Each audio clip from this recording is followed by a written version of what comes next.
Episode 11 के शुरुआत में हम देखते हैं कि चार्ली टीम के एक मेंबर का सर धड़ से अलग होने से वे लोग पैनिक करने लगते हैं और वही वो हंटर्स उस एंड से लड़ने लगते हैं, लेकिन वो एंड चार्ली टीम के मेंबर्स को गला काट के मार देती है। फिर हम अपने कोरियन टीम को देखते हैं जो व्हाइट एंड से लड़ रहे होते हैं और मिस्टर मा कहते हैं इन एंड्स के पास एस रैंक वाली स्ट्रेंथ है, मगर ऐसी एंड्स कमी है और उनका हमारे सामने कोई मैच नहीं है। रुको भाई, तुम्हें बाद में पता चलेगा जब वो आएगा। और वही चाइन के साथ कंबाइन अटैक से वे लोग उस व्हाइट एंड को मार देते हैं और वे लोग डिस्कस करने लगते हैं कि यहाँ पे एंड्स की तादाद कुछ ज्यादा ही है। और वहाँ पे बैंग्यू कहता है लेकिन मैं हूँ ना सपोर्ट करने के लिए, और उसे चिढ़ाते हुए योनो कहता है देखो कौन बोल रहा है। और वही बैंग्यू उसको जवाब देते हुए एक हैमर से एक एंड को कुचल देता है और वो कहता है भूलो मत, ये एंड जिंदा रहती है जब तक कि तुम इनका सर कुचल नहीं देते। और योनो वही करता है और वे लोग फील करते हैं कि वे जितना अंदर जा रहे हैं उन्हें एनिमी उतने ही स्ट्रांग मिल रहे हैं। और वही चाइन कहती है डीप केव में मुझे स्ट्रांग माना एनर्जी फील हो रही है। और चोई कहता है इतनी दूर तो हम प्रेसिडेंट योनो की एबिलिटी से देख सकते हैं। और वही अपना योनो अपनी स्ट्रांग आई साइट का इस्तेमाल करते हुए दूर तक,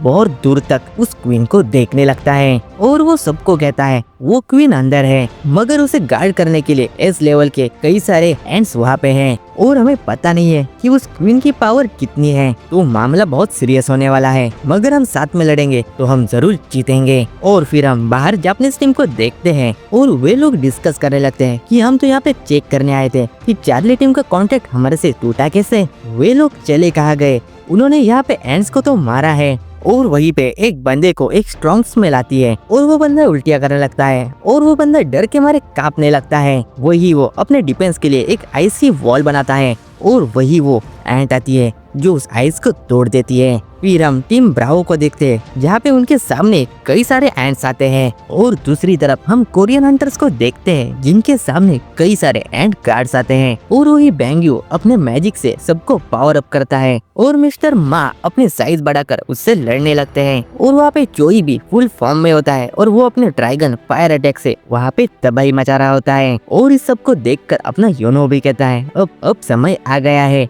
और वो अपना फुल लायन फॉर्म लेता है जिसे चाइन देखते ही रहती है और वो अपने वाइल्ड अटैक से उन एस रैंक वाले हैंड्स को एक ही झटके में मार देता है।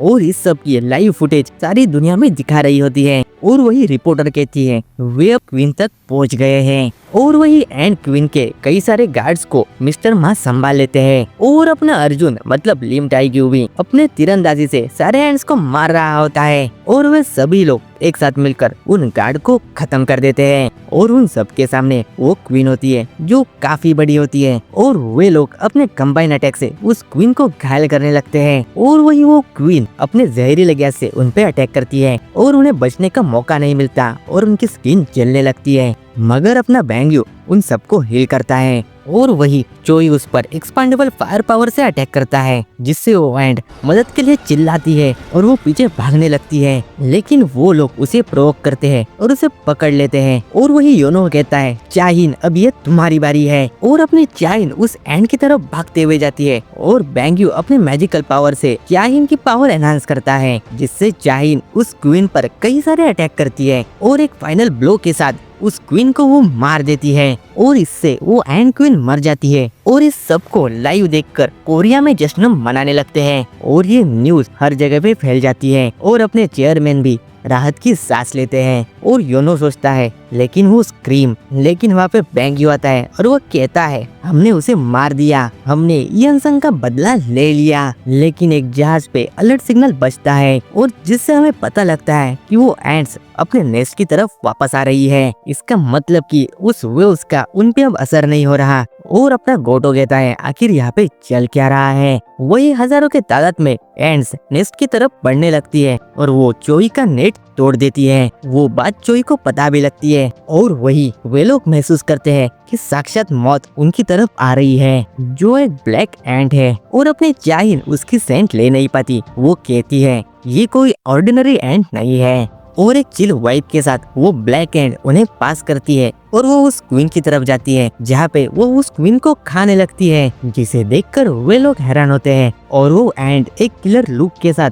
पूरी रफ्तार से चाइन के पीछे आती है और वो उसे मार देती है और चाइन के साथ ही वो बाकी के हंटर्स को भी घायल करने लगती है। लेकिन अपने बैंग्यू के पावर से मिस्टर मा फिर से हील होते हैं और वे उस क्वीन से लड़ने लगते हैं और अपना बैंग्यू कैमोफ्लैग करके छिपा था। वो कहता है जब तक मैं जिंदा हूँ हम हार नहीं सकते। वही हम देखते हैं कि वो एंड मिस्टर मा को पकड़ लेती है और वो उन्हें पटक पटक के मारने लगती है और उसी के साथ ही वो एंड बैंग्यू को भी नोटिस करती है और पलक झपकते ही वो अपना हाथ बैंग्यू के सीने के आर पार करती है। अपना बैंग्यू मदद के लिए योनो से कहता है, लेकिन वो एंड बैंग्यू का सिर ही खा जाती है, जिसे देखकर योनो बजर्क मोड में जाता है, लेकिन वो एंड उसे भी पकड़ लेती है और योनो अपने ह्यूमन फॉर्म में आता है और अचानक से वो एंड बोलने लगती है, तुम लोग काफी वीक हो, हमारी क्वीन मारी गई और बस तुम लोगों को मारना ये फेयर नहीं है, बताओ तुम्हारा किंग कहाँ पे है। तभी उस एंड को बाहर से एक स्ट्रॉन्ग मैजिकल माना फील होती है और वो योनो को छोड़कर बाहर चली जाती है और अपना योनो कहता है वो गोटो की ओर गई है, नहीं हमें इसके बारे में नहीं सोचना चाहिए, हमें जल्दी ये जगह छोड़नी चाहिए। और वो नोटिस करता है कि कई सारे एंड्स उनकी तरफ उड़ के आ रही होती है। फिर हम बाहर देखते हैं जहाँ पे गोटो बाकी टीम से कांटेक्ट करने की कोशिश करता है, जहाँ पे उसका कांटेक्ट ब्रावो टीम से होता है और वो पूछता है क्या बाकियों से तुम्हारा कांटेक्ट हुआ, और वे लोग भी मना कर देते हैं। वो सोचता है हम रीचेबल एरिया में तो है, तो फिर ये सिग्नल का इशू तो नहीं हो सकता, कुछ तो गड़बड़ जरूर है। और फिर वो एक आइस के पहाड़ को नोटिस करता है और वहाँ पे वे लोग जाके देखते हैं कि डेल्टा टीम के मेंबर्स वहाँ पे मरे पड़े हैं। और तभी उसे एक कॉल आता है, वो कॉल होता है जापान के चेयरमैन का, जहाँ पे गोटो वहाँ पे हुई सारी बातें उन्हें बताता है, जिसमें वो कंफर्म करता है कि क्वीन एंड मारी गई है और बाकी के एंड्स अपने नेस्ट की तरफ वापस जा रहे हैं। और इसका मतलब कि कोरियन टीम के बचने का चांस 0% है। और गोटो कहता है मगर हमारे कई लोग मारे गए हैं। और इस पे चेयरमैन कहता है कोई बात नहीं, वे लोग वीक थे और इनसे हमें कोई फर्क नहीं पड़ता। और वो चेयरमैन उन्हें वापस लौटने का ऑर्डर देता है। तभी गोटो महसूस करता है कि उनकी ओर एक जोरदार अटैक होता है, जिससे वो डिफ्लेक्ट करता है, मगर उसके साइड वाले की गर्दन कट जाती है। और वहाँ पे बचे हुए को गोटो ऑर्डर देता है तुम ब्रावो टीम के पास जाओ और उनके साथ मिलकर तुम शोर पे वापस चले जाओ, यहाँ पे तुम बस रास्ते में आओगे। वही गोटो के सामने वो एंड आती है जिसका ऑरा बहुत ज्यादा होता है और वो एंड कहता है क्या तुम किंग हो? किंग क्या तुम बोल भी सकते हो? और गोटो बिना सोचे समझे कहता है हाँ मैं ही किंग हूँ। और उनमें हुई फाइट हमें दिखाई नहीं जाती, लेकिन रिजल्ट हम सबको पता है। फिर हम कोरियन टीम को देखते हैं जिनके खिलाफ कई सैकड़ों एंड्स होती है, जिन्होंने बाहर जाने का रास्ता ब्लॉक कर दिया होता है और जो ही अपने पीक एंड पे पहुंच गया होता है जो उन्हें डिफेंड कर रहा था। और अपना योनो भी कहता है क्या यही एंड है? तभी वे लोग नोटिस करते हैं कि उनके शैडोज से कुछ ब्लैक सोल्जर्स आके उन्हें डिफेंड करने लगते हैं, जिन्हें देखकर वे लोग हैरान होते हैं। और सियोल के किसी छत पर जिन्नू खड़ा होता है और वो कहता है एक्सचेंज। और इसी के साथ ही ये एपिसोड एंड होता है। तो दोस्तों ये एपिसोड तुम्हें अच्छा लगा हो तो इसे लाइक कर देना और सब्सक्राइब भी कर ही देना। पता है लेट हो, लेकिन क्या करें 31 मार्च नजदीक आ रहा है तो काम का प्रेशर काफी है, मगर तुम चैनल पे नए आए हो तो इसे सब्सक्राइब कर देना। और अब हम मिलेंगे नेक्स्ट वीडियो के साथ, और तब तक के लिए Hello. Please follow us.